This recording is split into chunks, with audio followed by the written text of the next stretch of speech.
ద్రౌపది పాండవుల 5గురిని భర్తలుగా పొందినప్పుడు శ్రీకృష్ణుడు ఒక మాట అంటాడు, కరుణతో నిండిన హృదయం ఎటువంటి నిర్ణయం తీసుకున్నా సరే అది ధర్మమే అవుతుంది అని.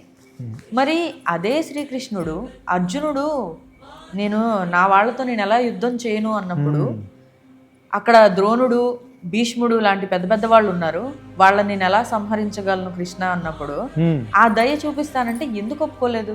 ఇప్పుడు కృష్ణుడు తన సొంత మేనమామ అయినా కూడా కంసుని చంపాడే లేదా? చంపాడు. తన యదువంశీయులైనా కూడా వారు గర్విష్ఠులయ్యారని చెప్పి తర్వాత వైష్ణవుల్ని గురువుల్ని నిందించారు, ఎగతాళి చేశారు, పరిహాసం చేశారని చెప్పి వాళ్ళ వాళ్ళు కొట్టుకుని చనిపోయేలా చేశాడా లేదా?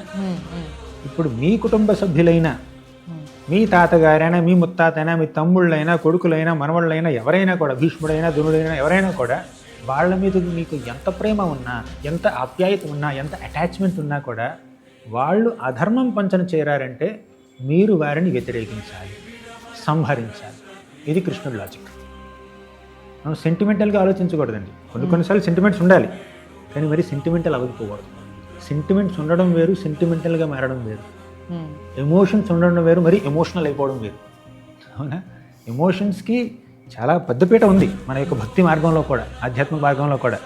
ఎంత భక్తి చేస్తున్నా కూడా, ఎంత జ్ఞానం సంపాదించినా కూడా ఆ ఫైనర్ ఎమోషన్స్ ఉండాలి. అసలు భక్తి అంటేనే భగవంతుడి పట్ల ఒక భావన ఏర్పరచుకోవడం, ఒక డివోషనల్ ఫీలింగ్ ఉండాలి. డివోషన్ ఒక ఎమోషన్ అన్నమాట. కానీ ఎంత మీరు డివోషనల్ ఎమోషన్ ఉన్నా కూడా లాజిక్ మిస్ అవ్వకూడదు.